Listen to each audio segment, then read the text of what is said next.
कर्मचाऱ्यांना अधिक सुविधा देण्याच्या बाबतीमध्ये महानगरपालिका आणि युनियन बँक याच्यामध्ये सामंजस्य करार झाला. त्याच्यामध्ये हेल्थ इन्शुरन्स आहे, त्याच्यामध्ये बाकी क्रेडिट कार्डचे बेनिफिट्स आहेत. तर बँकेने बऱ्याचशा सवलती या महानगरपालिकेच्या कर्मचाऱ्यांना उपलब्ध करून हेल्थ इन्शुरन्स दिला सगळ्यात महत्वाचं म्हणजे.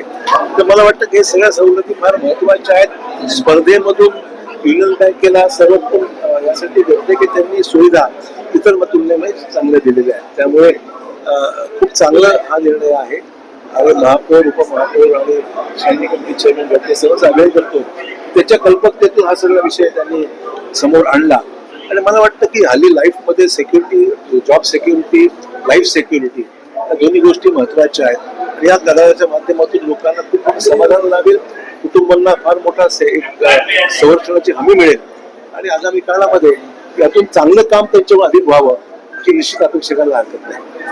ही जी काही वाढ आहे ती अपरिहार्य झालेली होती, मान्यच करावं लागेल. पंतप्रधान हा निर्णय सुद्धा मोठ्या विचार 2-3 महिन्यानंतर घेतला, कारण की त्यातून फार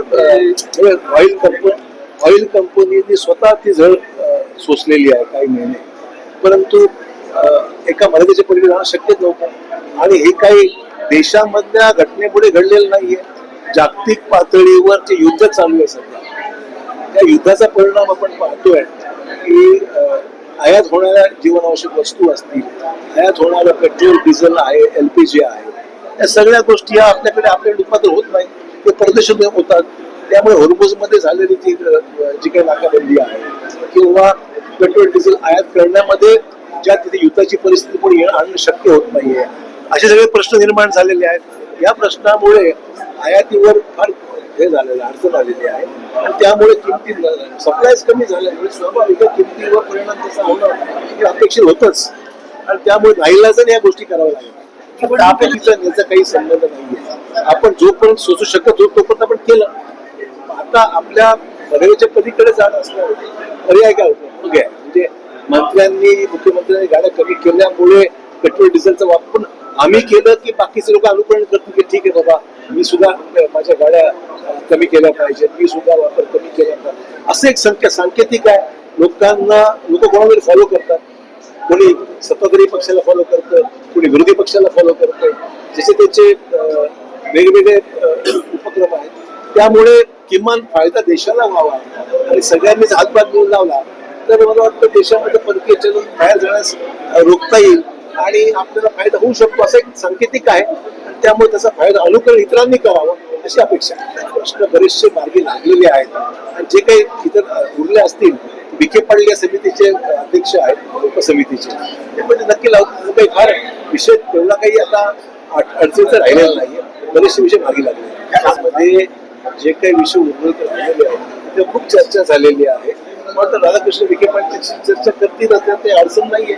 ही गोष्ट शासनाने कमिट केली आहे, ती गोष्ट आम्ही नक्की 100% होणार. राज्य मार्केटमधल्या परिस्थितीचं आयात होतं, निर्यात होतं, याचे परिणाम आपण पाहतो की मार्केट इफेक्ट होतोच ना.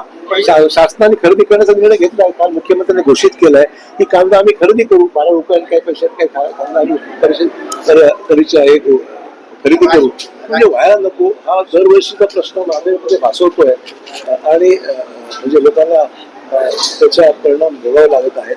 मी स्वतः रिझर्व्ह बँकेला पत्र दिलेला आहे, प्रयत्न सुरू आहेत आणि लवकरच स्थिती नॉर्मल व्हावी याकरता मी लक्ष ठेवून आहे. नीट पेपर सीबीआयने कारवाई केलेली आहे, धागेदोरे सापडलेले आहेत, प्रमुख व्यक्तींना अरेस्ट करण्यात आलेली आहे आणि परीक्षा सुद्धा नव्याने घोषित करण्यात आलेल्या आहेत. त्यामुळे याचं डॅमेज कंट्रोल सरकारने केलाच आहे ना. जसे की लोकांच्या जीवनावर, विद्यार्थ्यांच्या भविष्यावर परिणाम होऊ नये याची काळजी घेण्यात आलेली आहे.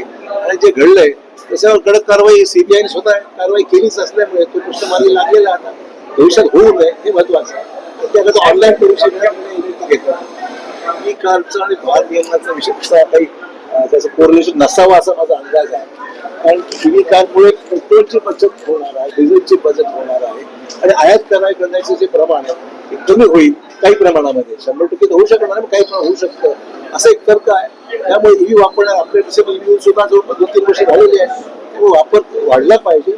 आणि ईव्ही वापरण्याकरता ज्या काही सुविधा असतात चार्जिंगच्या वगैरे पॉईंट्स हे वाढवले पाहिजे. पूर्ण विषय पण ईव्ही हे लोकांचा कल आपोआप बचत होते, लोकांना 100% बचत होते आहे.